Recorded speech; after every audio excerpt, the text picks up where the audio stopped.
Step into the ring, it's Monday Night Fire. My rhymes burn hotter than a funeral pyre.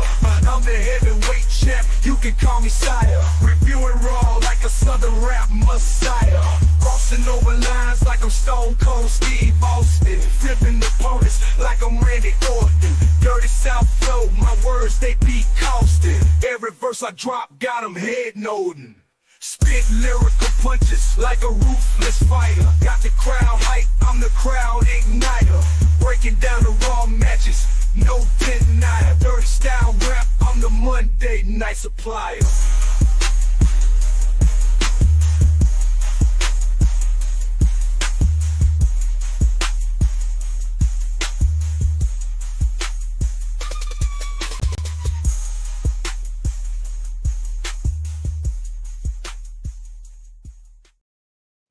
What is up, window lickers? How goes it, Grun's friends? Any Chaos Goblins? How are you doing? It is great to see you all, and well, it's great that you finally came home with us. It's us, the original Bearded Brigade. I think that's what we were called at some point. Yeah, that one stuck. Yep. Though I do have questions about the coming home with us part of the introduction. I don't want people in my house. I'm good. No. We are already in the house. This house. Yeah, they're in your house. Yeah, I don't want them in my apartment. Like we're good. No. They're okay, all right. We're building a new house for the people. That's I like it. So they're coming home to that house. Okay, cool. It's a collective in your house where we have the house parties. You know. So don't worry, Kevin. None of your stuff is gonna get messed up, and it's gonna stay pretty. Promise you, buddy. I'm very unparticular. Oh, trust me, I don't want these people in my house. You think I want people like the Lou in my house? No. Actually, yeah. I want to party with the Lou, though. We would bring the Lou in. We know Lou, so we would bring him in. Funny enough, this hadn't come up until just now, but me and my friends used to. I don't know if you guys are familiar with the artist Tech9 and his song Caribou Lou. Perfect. Yes.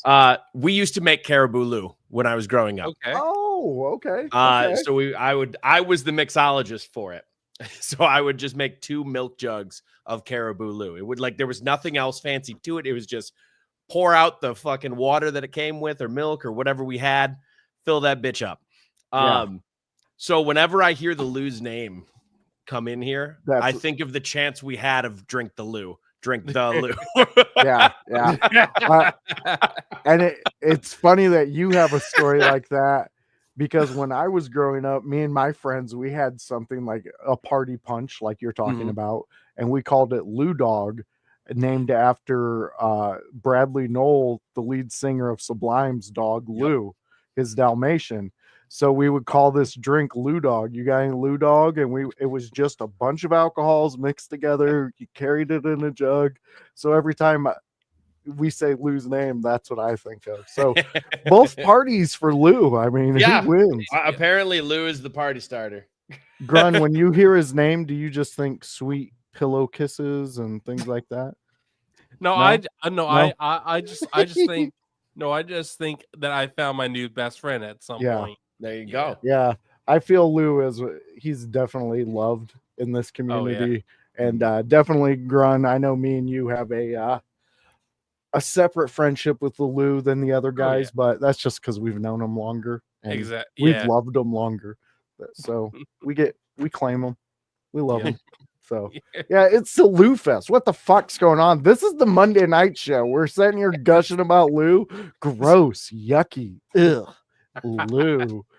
Okay, guys. So we're back at the original format. Raw's back on its normal time. So I guess we need to go back to our normal stuff. How's it been? What's been going on? What are you guys into this week? Ooh. Oh man. Go ahead. Go ahead. You know what, Kevin? I don't know if you I got into the Devil May Cry Netflix series and to the video games. What do you know? That's what I was going to talk about. Man, this is a popular subject in this group. No, I mean, like it's always been a very niche sort of a game and community, I guess we can say. I think it was more popular in the PlayStation days up I until think Devil so. May Cry True. 3. Very I think true. so. I think it's a very well-known series. The key, It is. though, is at some point it did become more niche. So I agree with the assessment. I just think at some point it was more mainstream. Yeah. I definitely agree with that. It was definitely in the earlier days of Capcom. It was one of their bigger games. Yeah. Oh, for sure. Especially when it was like the first one, I think it was one of the first PlayStation 2 games, if I'm not mistaken, like within the first year or so. And it was one of their IPs and it did really well. Unfortunately, Devil May Cry 2 didn't go over as well. But it came back really well with number 3. So it's a well-loved and well-beloved series by a lot of people, but it doesn't, I feel like it flies under the radar more often than not. It just kind of flies under. I think it does. I wouldn't be surprised if there was at some point a plan to merge Devil May Cry and Resident Evil into one, because I feel like that would merge very well together. Dante fighting bizarre demonic monsters. I don't know if they'll merge the games. They I might don't think keep those so. separate. But as far as we're talking the anime for Devil May Cry, they made a direct reference that Dante was at Raccoon City at one point. Yeah, they did. So they could do a Capcom-y crossover, because there were like, oh man, like a 20 bunch. Capcom game references throughout the series. But that was the only one that had a direct, like, I was at a location. The other ones were like a Mega Man bobblehead. Yep, a Mega Man bobblehead, Street Fighter video game in the background. There were so many others. I called them out every single time. I was like that Leonardo DiCaprio gif where I see what you did. Yeah. Well, while Kevin was feeling like gifts, we got Nick chiming in. Josh, you saucy little scallywag. Nick Club is here. And then he, in the same breath, tells me I'm a demonic monster. So good. You know, great to have you, Nick, as always. Glad you're in the chat here to just bust balls. It's a good time. You're not the kind of demonic monster I would destroy, okay? Well, I'm glad, Grun. Well, first off, you know what? You wouldn't have the powers to destroy this demonic monster. No. So you just take a seat back. In a scenario where there's demonic monsters going around, you don't know who's going to get powers. This is a whole other butterfly effect thing. This is true. This is true. See, we're already starting to get into the whirlwind of window lickers. This is where we're at. This is where we agree. This is where we live. Exactly. This is exactly where we live, and we love it. And you know, it's plentiful here for us. You know, so I enjoy it. So speaking of being back on everything, we are back on Monday Night Raw, being tonight here. We are an hour before. We are exactly 52 minutes before Raw goes live. So fellas, I'm gonna be selfish this time, and I'm gonna start out the discussion with my question. Sure. So my question to you guys as fans, and Kevin, you as a worker, in your guys' opinion, do you feel like, and let me preface this. I am not saying that it is a bad thing to be overseas. My question is of the timing. Do we feel that the timing of going overseas is better before a WrestleMania or after a WrestleMania? My question before a WrestleMania is, my thoughts are, it slows down whatever stories that you've had built up for your regularly scheduled fan. For the after effect, it doesn't have the same excitement for those fans over there leading up to a Mania. So I'm giving both negatives on both sides for my opinion. What is your guys' thoughts on this one? As a viewer of the television program, I understand that changing times can be death. So I concede that one easily, because that's proven between every metric that's ever done anything with TV. True. You move your time slot, you lose a little bit of viewership.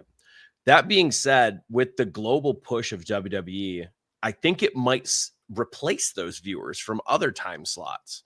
So like while we are watching like the American organization of WWE, this is a global organization now. So if you're airing it in Europe at their later time, that means other areas are getting it at like their dinner times too.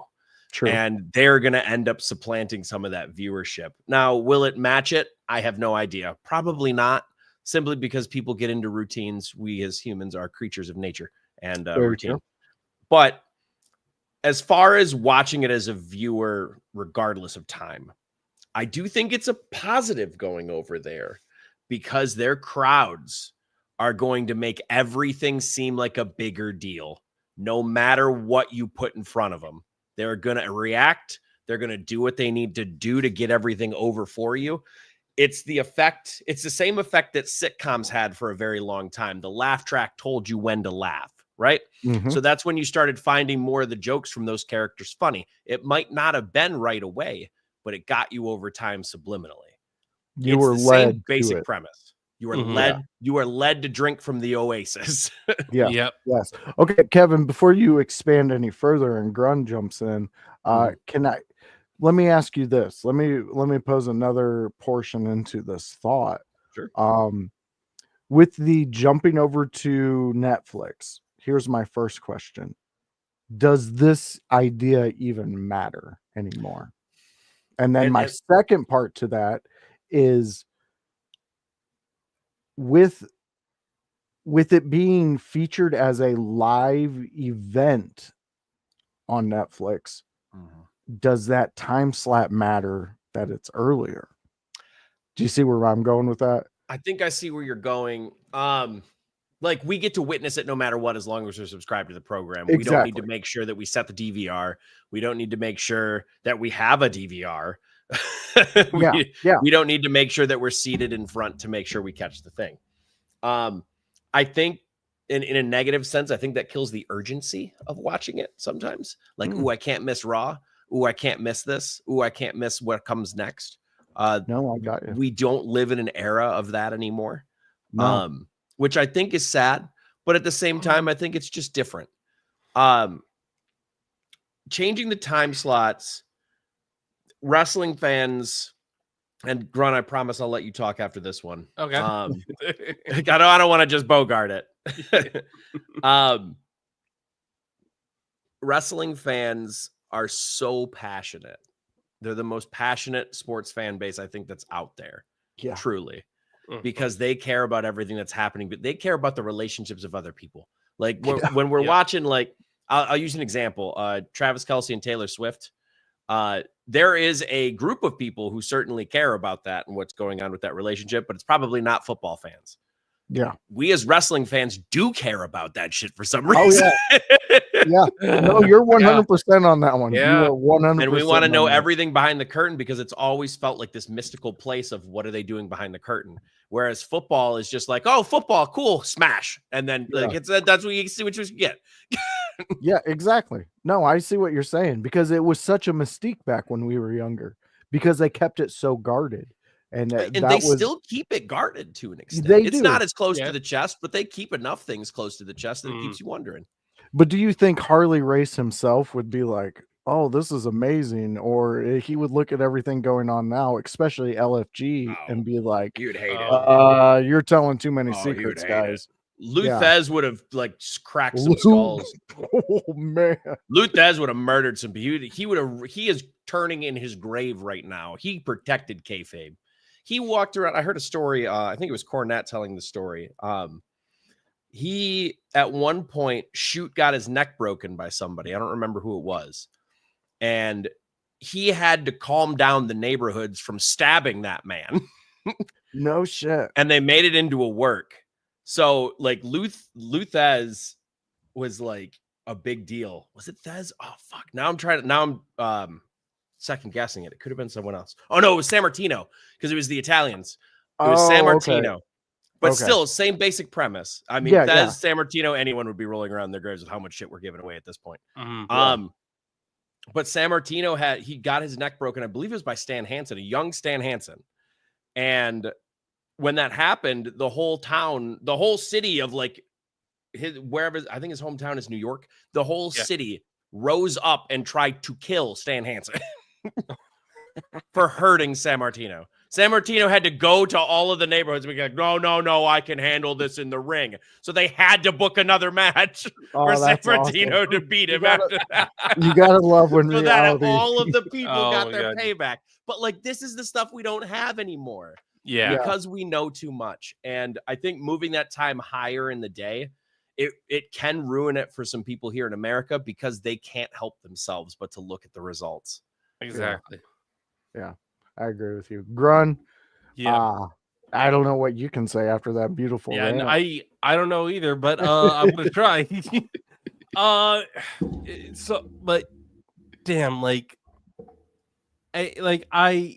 completely agree with everything you guys have said. At the same time, I'm thinking, okay, but we saw what happened with Motor City Machine Guns and DIY, and they mentioned jet lag. I'm thinking that is a reasonable answer as to why they did not perform at the level that we know they can perform at. They were jet lagged. They tried their best, and unfortunately, we got a sloppy match out of it. So it's like part of me is thinking if we move, if the European tour, because yes, it's not going to be, the reactions are not going to be like they were this year. If next year they move it to after WrestleMania, but maybe, just maybe, they can rearrange the Raw and SmackDown to where the people that are flying overseas and coming back home don't have to do too much on Raw and SmackDown. Well, can I ask you this, Grun, and you Sure. too, Kevin? Would you guys, as fans, be opposed to this? The last PLE before Mania is Elimination Chamber, right? Yep. So what if the 4 weeks leading up to Elimination Chamber, it's an overseas event? It's just 4 weeks of them doing this leading up to that Elimination Chamber. We have an amazing European run. The European countries get the Elimination Chamber. It's something you start knowing every year, and then they become this mecca of an area for right before WrestleMania. You know, to me, you're kind of playing into them, you know, like building up, because to me right now, what they're still doing is testing to see if it's going to hold its attention over there. Maybe I'm wrong. Maybe I'm completely wrong on that thinking, but I don't know. I love the overseas crowds because they give such an energy. But again, I feel that sometimes when they do these things, it kind of kills a little of the momentum that you're building with the stories, and you kind of get a little off track. And then you get the people with the neck beards in the basements yelling about the bullshit. And they're always going to find something to yell about. You are 100% correct on that. I'm not worried about the neckbeards at this point because you can give them exactly what they want and they'll hate it. You're 100 on that, 100%. And they didn't do the spotlight. They didn't do that. Exactly. The story was right there from the 20 years ago that they had one interaction in a parking lot. Why didn't they just go with that one? I remember that story. Everyone else will. Yeah, everybody else will, even that 7-year-old who's just like, I love WWE. Because we do other things. I love wrestling, but we do other things. We add other things to our life. Okay, look, I love wrestling, but you know what? I'm glad that I've been introduced to, hey, go give the Devil May Cry Netflix series a try. Watch some football, watch some baseball, whatever. I'm about to turn on hockey when we're done with this, plus watch wrestling. That's awesome. And I'm going to pull back the curtain, fans. You know, we're talking about the kayfabe years and all that. Let me tell you something, household. Grun is our IYH guy who has no clue about good movies. So if you have a good movie from the past 40 years that you absolutely love, send it to us so we can get Grun to watch it. Hey, Grun, you should watch Kung Pao. I don't think I've ever heard of that one. That one's You that will. Sounds like a deep, that sounds like a deep cut. I'll say I will say this. Like in the last 6 months, I saw Ready to Rumble for the first time, and it is Oh, that's a quite good possibly one. my favorite. I like Quite that. possibly my favorite movie of all time now. That's a good one. Yeah. It is. I do want to answer that question that you proposed though before we go forward. Yes, you and put us- after this, we're gonna go to your subject, Kevin. So okay. So essentially you're saying move the European tour to go before the Elimination Chamber. So I don't hate that. That being said, we brought up jet lag. I would be very worried to put them in a chamber anywhere close to just coming back because that can get dangerous. but what if we keep the chamber over there and we allow the chamber to happen over there? So that wouldn't be as bad. So we do essentially a whole build up to a pay-per-view that's going to be there, and then we bring them back for WrestleMania. Okay. I think that works better because they ended up doing. Where'd they do Chamber this year? No, not Canada. Was it Canada? It was Canada. It was It Toronto. was Toronto. Yeah, I think It it was was Toronto Toronto, because Toronto. because Trish was on the card. Yep. So instead of doing Toronto, I would have done that's where I would have put Paris. Instead of doing Toronto, maybe that's where you do a PLE in Germany or something. Yeah. And I love Clash at the Castle being right in the summer so that they can go over for a summer tour in Europe. But I wouldn't want to bring them back to do the chamber there. But that also could potentially screw up the spacing of where you're going to start the build to from chamber to Mania, depending on what you're doing. But that's a whole other can of worms to discuss schedule, let me tell you. Yeah, very true. So Very as far as true. that, I think keeping it there and then running the Elimination Chamber does work. Yeah, I think that would be something to at least take off the docket for the neck beard guys to be bitching about, and I think it would work for everybody. I think they're still working the kinks out of making everything work. And I'm not saying that these Monday Night Raws were bad. Oh no, I'm just saying the great. time was different. That's all I'm talking about is the time. So, all right, awesome. So we got that one out of the way. I feel we covered it pretty well.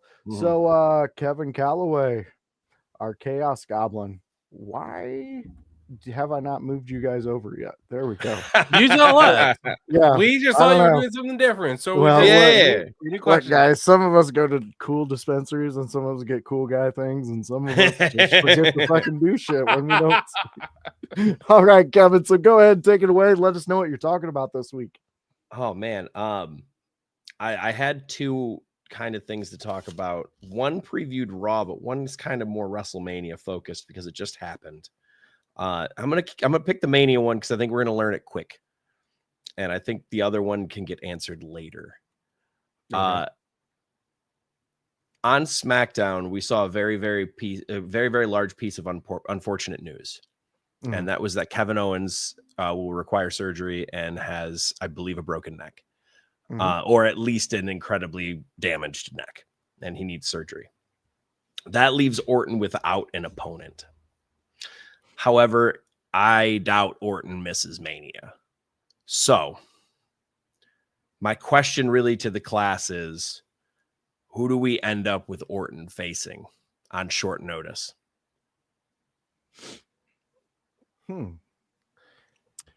Grun? So my guess is honestly going to be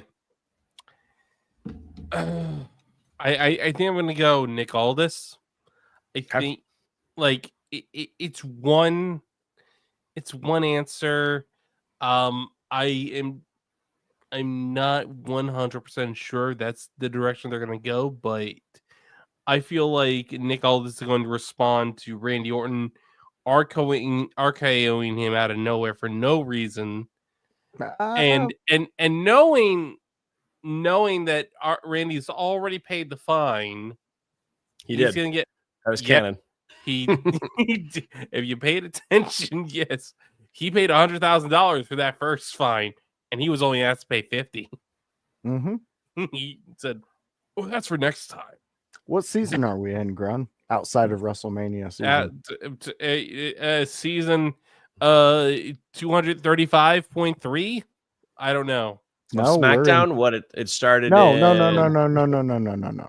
We're Oh. in tax season, guys. Oh And if God. you have to keep your books on point and you don't want any wasted money, you got to spend. You have to, If you capitalize on paid for what. the action and the service, you got to do the service. So Yeah. there's your reason. He was Grun. simply making his money count and getting a zero balance. No, but I actually you pulled me away from what I was gonna say. But I actually do like that idea though. Grun is pitching out there. I think it would be a fun It would be. moment. Yeah. We had our own Nick. He's chiming in saying he thinks Sami Zayn. I don't hate Sami Zayn, but that would force one of them to be heel very quickly. And I think that might be an awkward transition. Only because if we had 6 weeks and we knew, I think we could make it work.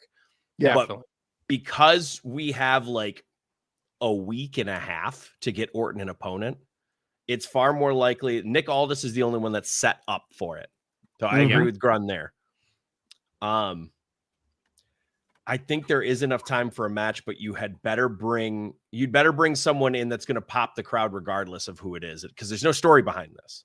So think of it like Rollins. Think of it like Rollins getting Cody Rhodes out there at Mania. So let me throw this out there. Someone posted online asking who was Aleister Black's first opponent back going to be. Randy Orton responded with Randy Orton. So I mean like I could, so it's like you said Big Pop, Aleister Black returning to the WWE at WrestleMania to fight Randy Orton, even if there's no build, like that's fans won't care. They get to see Aleister Black versus Randy Orton. I would agree with that. I also think you would subvert a lot of issue of like, why is Orton there? What are we doing here? Because if he just RKO'd Nick Aldis can essentially, because I don't think they end up going with Nick Aldis as much as the story is there. And as much as I'd love to see Nick Aldis in a ring wrestling, because I'd love to see that. Oh, yeah. That being said, I think the RKO is to set up Aldis being mad at him and putting him in a match. Oh, you wanted this match, so you're going to face, A, B, and whatever. Doesn't even have to say a name. It can go the route of you'll see when you get to the ring. Yeah. I always feel like an asshole, Grun, when I have this take. Like I told you Sunday. I think they're playing in the world of they might be pulling one over on us. Sure. Oh, yeah. And I'm just saying that because they're going that extra mile that would throw us off in the way that they're protecting KO since the news. Orton didn't attack him, but there was a moment where they stared at each other. There's a fan that yells at KO. KO actually gets in his face, says some shit back to him. They have to actually cut off the camera and get away from him. I noticed that. And went to a wide screen of Orton in the ring. And this is the only part that keeps me thinking that they're throwing a curveball at us. It's the two guys involved in this, because if it is true, what you could do with Orton is the Mania night that he's supposed to have this match, he shows up, he's bound and determined to look for Kevin. Nick Aldis comes out to the ring, tells him no, and then Randy's like, okay, well, I guess you're taking his spot, a la what you said, Kevin. And then they just have a Randy Orton whooping the shit out of Nick in the ring. It's not going to be a match. It might set up for something later on. I don't know. I don't even know where Nick is in his wanting to be in the ring anymore. That's a big part of it also. Again, though, if he is seriously injured, I hope KO gets the best treatment possible and he gets back as quick as possible. But I could see them doing this only because the guys involved in this. And how do you get the guys that are sitting here doing this show to buy in? You give us that sympathy. We know KO. We know this is what he loves to do. Oh, he's fucking hurt, man. Fuck. It's right before Mania. And then boom, he shows up and there's a fight. And it's gory. And that's the way that he can get over on the Viper, because he can, it's just so weird the way this one is set up specifically. Now the Aleister Black idea, I'm a huge Aleister Black fan. I cannot wait for him to be back in the WWE. But is he big enough for a Mania return? So this is why I would lean towards it could be a possibility, is because it wasn't planned this way. They just need someone to fill in. True. And it could be True. someone, Yeah, okay. It's someone that can at least, the Smarky fans that show up to Mania and pay the big bucks aren't going to get pissed off at it. True. Another option, assuming that they signed him, I've heard no reports. I have seen the graphics for Aleister Black, so I know that one's there. But another one that's been reported is Miro. So if you bring back Rusev to face Orton, I don't think that that's the worst thing, because I don't think they're going to turn on him either. But it heavily depends. It also heavily depends on what you want to do with these guys, because the second you put Aleister Black in the ring with Orton in a return, he is now shot up to the upper echelon. So what are you going to do once he's up there? Because otherwise he's going to take a very, very, very long and hard fall from the mountaintop very quickly. True. If you don't have some kind of plan. Very true. Let's hit up the fans real quick in the chat. We got K9 jumping in. He's saying, hello, host. Hello, what K9. Up? What up, K9? We got Nick chiming in. Randy Orton Open Challenge. Big Pop, yes, but I think an extra match for no reason at Mania. Keep both nights at 6 matches. Yeah, I agree there. And we have BTNI. Hello, people. What up? How are we? We are good. How are you? Let us know what you're into with the world of wrestling. That's what we talk to on a Monday night. And thank you for stopping in and being in the chat. Okay, guys. I think all three of us know what time it is now.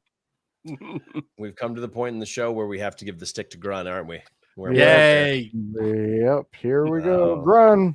Here's big blue microphone he's got to talk into now. Yep. let us know what you're thinking. Matches Grun. his eyes. It does too. It really does.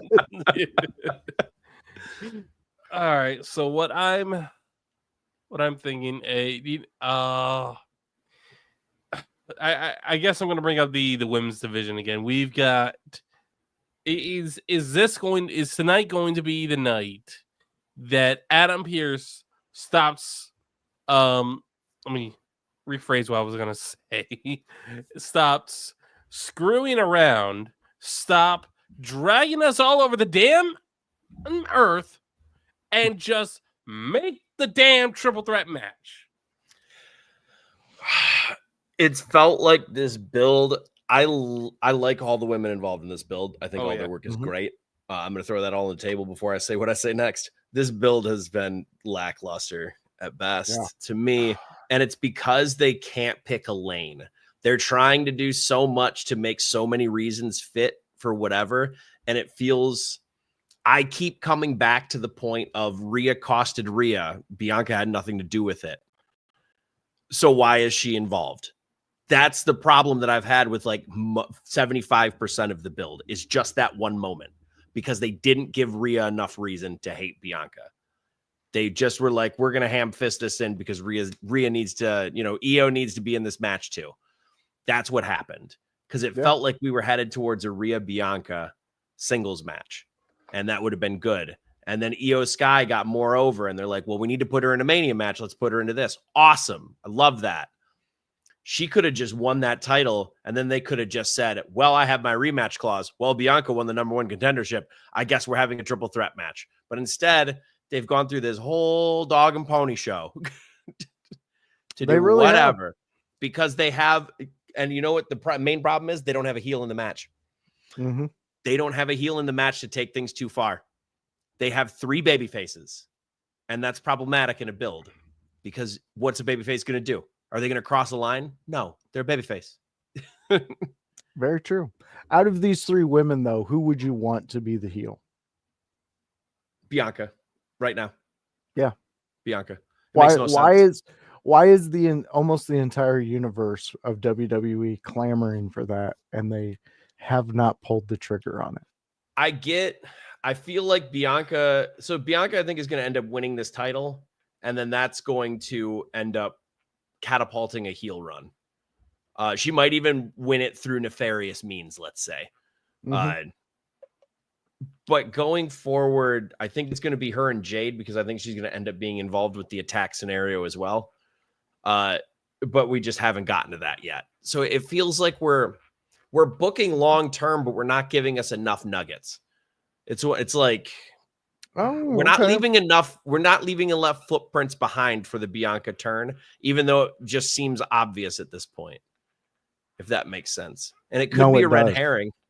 It could be, but I don't see it not being possible. I'm there with you. Grun, I heard you making some noises when we were talking. What's going on there, bud? All right, so I don't think this match needs a heel, this triple threat, and that is simply because the way that I've been viewing it is Io's pissed off because Bianca and Rhea are only focused about each other, and Io's the one with the championship. Io's been getting in everybody's face, reminding people that she's the champion. And they've all three have come to blows multiple times. There is enough friction, there is enough fire between these three that everyone can just, I think this is one of the rare situations where fans, they can just pick their favorite and root, because there is no real defined heel or babyfaces in this match, but I do believe that they have done enough to, the booking, I'm not going to say the booking has been the best of all time, but I believe that it's kept people interested. It's kept people interested in the tease of the triple threat, and interested in knowing that, okay, even if the booking's not great, they're thinking, this is Bianca Belair, one of the best women in WWE. This is Rhea Ripley, one of the best women in WWE. This is Io Sky, one of the best women in WWE. And all three have history with each other, spanning back to NXT. Very true. And this is the first time. And I agree. And this is, you could arguably say, this is Rhea and Bianca at their best. Io has been at her best and potentially on the verge to being at her best again. Okay, Grun, I'm gonna have to stop you there though. Yeah. Okay, you say that all of these women are at their best. Is the way that this storyline being fed to you at its best? I don't think I can say at its best, but at the why same, not? So I think because it's. Do you see where I'm going here? No, I do. It's. So what do you need? They know their goal of the triple threat. That's yes, but you can't get there the way that they want to get there. No, you have to have a heel. You have to have that combustible element. I agree and I disagree. I think a heel makes it easier. So I agree with Voice in that a heel in this scenario that would have been defined would have made it way easier to get there. It would have given you a lot of outs and a lot of ways for you to just ebb and flow some of the same stuff. Like if Rhea got pissed and then turned heel after everything that happened, that might have worked. Rhea's too over to do that, but that's another scenario. If you know you have three baby faces and you're not turning any of them heel going into Mania, though, you want the simplest way to get there, because then they can just outwork each other. So the simplest way to get there was to have Io beat Rhea like they did. And then Rhea just says, well, I have a rematch. And Bianca says, well, I have a number one contendership. And Adam Pearce goes, well, we're just going to have a triple threat match. And then you have 4 weeks of build where they're just trying to one up each other. That's babyface, like 101. Just let that build be easy and simple. They tried to make it different and like special referee matches so that Bianca could make her own referee gear, which like talented as shit, props to her, made her own referee gear and got out there to do it. But like, it was a completely unnecessary scenario where they could have just said, hey, these are the factors. We're just going to go forward with them. And then that match would have been defined. We could start promoting it. We could start going forward with it instead of waiting 2 to 3 more weeks to just go, oh, well, now we have enough reason to add Rhea to the match. Now we did? We already had one. But I agree. I do agree, Grun. It's going to be a great match, but this feels like matchup booking to me, where it doesn't matter what we do to get there as long as we get there. And I vehemently disagree with matchup booking where we're just, because it's one of my main critiques of AEW at times, where they're just like, this is going to be a dream match. It's a dream match. It's a dream match. It's a dream match. And yes, it is. But that doesn't make the build-up good. It means we're sitting there waiting to see just the match, and I don't care what I see on the TV prior. Yeah. And I honestly, to me, that type of booking works for when you're trying to excite a crowd with a new face. Mm-hmm. But when you have established people who have worked their ass off for the past few years to get to the levels that they're at, you got to do why booking for me. You got, especially for this moment. Like, I understand where they can be going with it, because 3 baby faces going in, each one trying to up the other one and become the champion, sets up for Bianca having even a more massive of a turn if she does it at Mania. Mm-hmm. So I can see that stuff, but like we talked about earlier in the episode, sometimes we as fans want to be led, and we want those extra breadcrumbs to be pointed out. Like, hey, right there, look, we just did something. Did you catch it? Sometimes you need that, especially for matches like this, because we're already look at the men's division and look at all the complications that we got going on up there. We got a guy coming back, and he's demanding that we change. It's time for a change, which it is. I agree with him, but you have all of this going on, and then you're like, you know what? The thing that we could Occam's razor and just make this straight and narrow for everybody.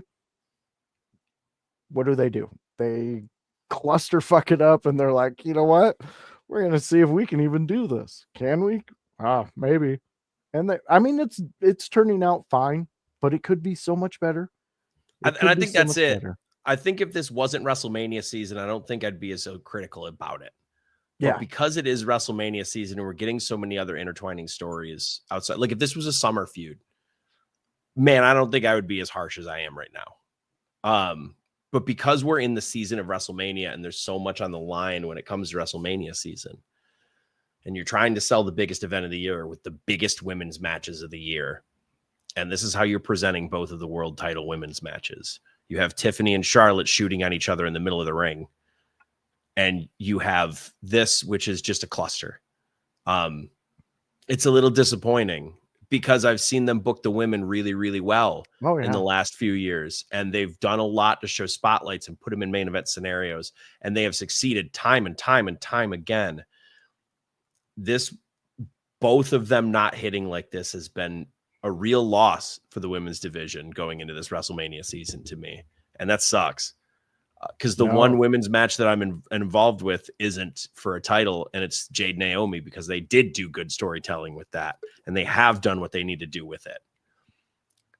It's a simple story. Naomi attacked Jade. Okay. Occam's razor. We're here. The simplest way to the answer. Let's get there. And Kevin, there's not much I can disagree with you on that statement. I'm looking also forward to that. And honestly, with a Mania event, the women's title matches should be higher than that. Like in my heart of hearts, when I'm sitting there and I'm looking at the card, I should care way more about those title matches than I do about a blood feud match that is going to continue the story, because these main event matches can just ultimately be done after WrestleMania. Yeah. Somebody might get a rematch, somebody might get this, they might get that, but ultimately that story, in the idea of a traditionalist in wrestling, that story is done at Mania. Mania doesn't start stories or continue many, it finishes them. Yes. So I mean, we're looking to a good Mania. I agree. I think I think we're we've got a looking at really great good one. card for Mania. So I don't it ultimately the matches are going to deliver.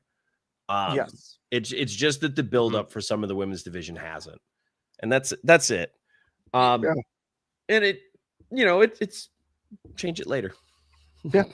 Yeah. Grun, I see you pointing your finger up. That I- must mean you got something to say. Yes. It is being reported right now that it is officially set.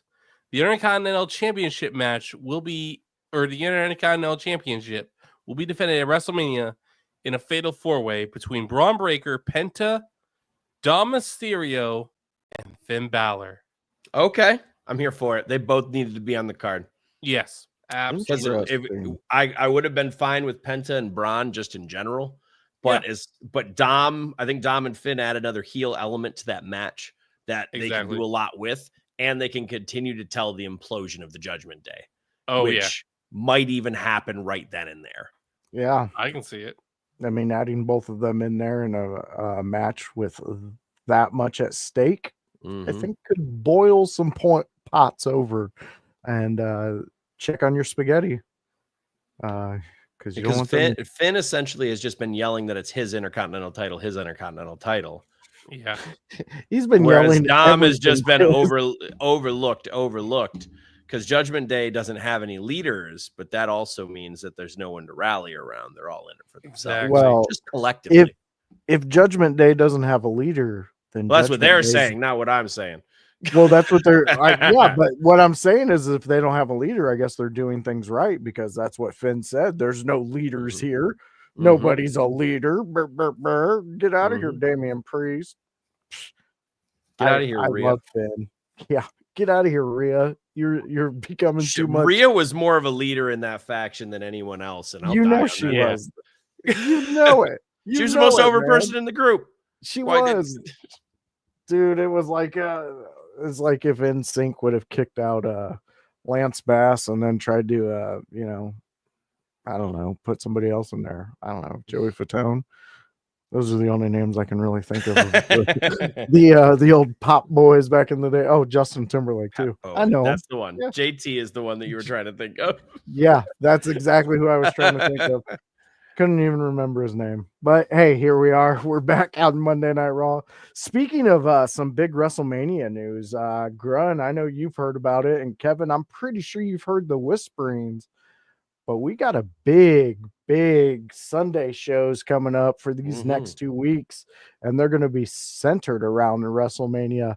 This Sunday, we are having the Sunday in your house party. And we are having predictions. We are going to be talking WrestleMania, and everybody is going to be giving their predictions on the show. We have a huge panel. We have a lot of past guests joining back up with us. And we also have Kevin Calloway is going to be joining us on that one. So we're going to be getting his picks. And then outside of that, we will be joining for Podmania. And that is where we are teaming up with Nick. You've seen him here in the chat. And Mikey, you'll see him here when they get here, when they're on the show. We will be hosting Nick and Mikey, both of their shows on a Monday night preview show coming up. And we'll be talking Mania that day. We'll definitely be talking a lot of Mania and getting a lot of our thoughts and opinions out there and teaming up with two great podcasters who do exactly what we do out there. You got Nick and his Happy Club Wrestling Hour over there. And, man, I cannot think of Mikey's. We had it up yesterday, but that was in the Sunday house party stuff. Let me pull it up real quick. And Voice has visited many recreational facilities since then. Yes, too many to even really BC Wrestling Pod. So the BC Wrestling Pod, go check that out with Mikey. We will have a lot of links and things like that in the next couple weeks, so you guys can keep in touch with that. And we will have a schedule of where you can catch all the In Your House crew joining up with Mikey and Nick.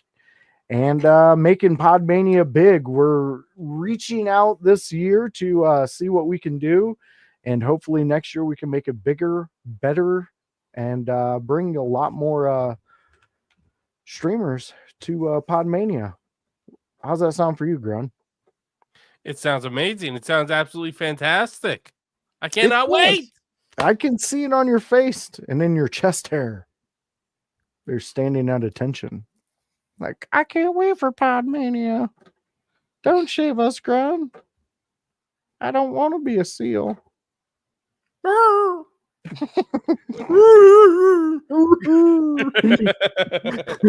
All right, guys. So, Josh, Grun, send me some of that stuff you've been having fun with. can't do it. It's against the law. Can't do it. You got to come to me, my buddy. Damn. Come on over here, Grun. While I you're don't. I can get my own. yeah, exactly. See, Kevin knows where Sorry, Kevin knows Grun. where my brain lives all days because he goes into the same shops. So, Grun, Yes. why don't you paint them a picture and let them know where they can see you while you're, mapping out how to get to me. Yeah. You guys can catch me at twitch.tv/Grunmeister on Fridays at 7 p.m. Eastern, where I do my Grun Room SmackDown preview review show talking about everything SmackDown. Be sure to hit the follow button for all those sneaky streams that I have not planned out. Yes, he is the sneakiest streamer on Twitch. You never know when Grun's going to go live, so you got to give him a follow so you can be connected.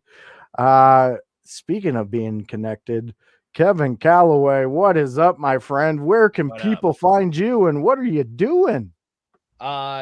You can find me at Kevin Calloway on Facebook, Calloway Kevin on Instagram. I will be out in Ann Arbor this Saturday at the Uplift in Ann Arbor. We are running, I help agent and consult for an all women's promotion around here called Divine Women's Pro. So I will be out there agenting and helping all the fine female talent kill it in the ring and put together all their matches and get business over. But it's going to be a good show. Beautiful. Can't wait to hear about that. And maybe and Annie will be ring announcing. That's what I was going to say. I was trying in my head to figure out which the promotion that you're going to be at and what Annie does there. So I could. Awesome. Can't wait to hear. Annie's a Swiss Army knife. You never know what she's going to be doing at a show. Exactly. I have to keep a Rolodex up in my brain. Just I'm saying promotion, Annie, Emerge. Okay, backstage. That's what she does there. Divine ring announcement. Frontline Pro commentary. Exactly. Like she's like you said, a Swiss Army knife, and she's a part of the IYH team. So everybody else, back off. She's ours. She's a part of ours. So fans, it is me. It is I, the voice, Joshua Joseph. And if you enjoyed what we did here, stop in every Monday, same time, same place, same beards, unless we have to trim them, because sometimes you got to go in for job interviews and people don't like you looking homeless. Nah, I'm except good. Grun, they like you looking homeless for some They reason. exclusively hire you because you look homeless. Yeah. What the hell? It's okay, Grun. It's okay. Just live in it. You're a beautiful man. Beautiful villainous eyes. But it is this show that we have brought Grun to you so you can see those eyes. And we brought all that chaos courtesy of Kevin Calloway himself. So come every Monday. This is where we do it. 7 p.m. It's a fun time. And we talk Monday Night Raw. So outside of that, if you want to get extreme and you like violence and you like bloody objects and you like chairs and demolishing and people yelling, come visit me and House on ECW Watch Along. We watch along with ECW. We go back in time and we watch ECW wrestling. Right now we're in season 2 of our show and it is awesome. House really enjoyed the last episode. There was a lot of shocks, even stuff I forgot about, and it was a real fun show. So come check us out. Come see what we're doing there. You can always catch that on the audio version too. A lot of people prefer the audio version. I'm always going to be here to tell you, please stop in and see the live. But a lot of people tell me they like the audio because you get to hear the show that we are watching. So that always adds a really cool element. Outside of that, you can catch me on the Sunday house party where me and anybody of the household wants to talk wrestling that day. We talk it, and it's on a Sunday, and it's usually at noon. So if you are interested in that, come join us, because anybody who else is in the household and they're around, they're on the show and we talk wrestling. Like I said, the next 2 weeks for that show, the Sunday house party, are going to be packed. They are going to be places you want to go, because you are going to meet some streamers. You're going to meet some personalities that you might connect with, and you might get a little bit more wrestling information for you. And who can't use any more of that in their life? I know I can. I'm always looking for wrestling information. I've even stopped talking to Grun on 3 p.m. every day because I need to know what's going on in the wrestling world, and Grun's just interfering with that. So it's just the cost of Grun's business. catching so many strays today. You tied me at a gun range, and you won't stop pulling the trigger, John. It's just because you play into it. You just go with it. You never argue. You're just like, yes, and yes, and. I'm pretty sure his reaction has been, what? Yeah, pretty much. But you see the fun we have here, and me and Grunt have built that fun here on Monday, in which Kevin has just added all the chaos that we love. So fans, friends, keep tuning into us, keep being a part of what we're doing, because IYH is not stopping anytime soon, and we will catch you on the next one. Bye. Shadows creep in the spotlight's glow. Turning cold, now it's time to throw. Chains on my neck, but I'm losing the brain. Dose of smoke, twist dissolving my pain. Enter the show, let the chaos unfold. Heart blacker than the night, ice cold. Crowd screaming.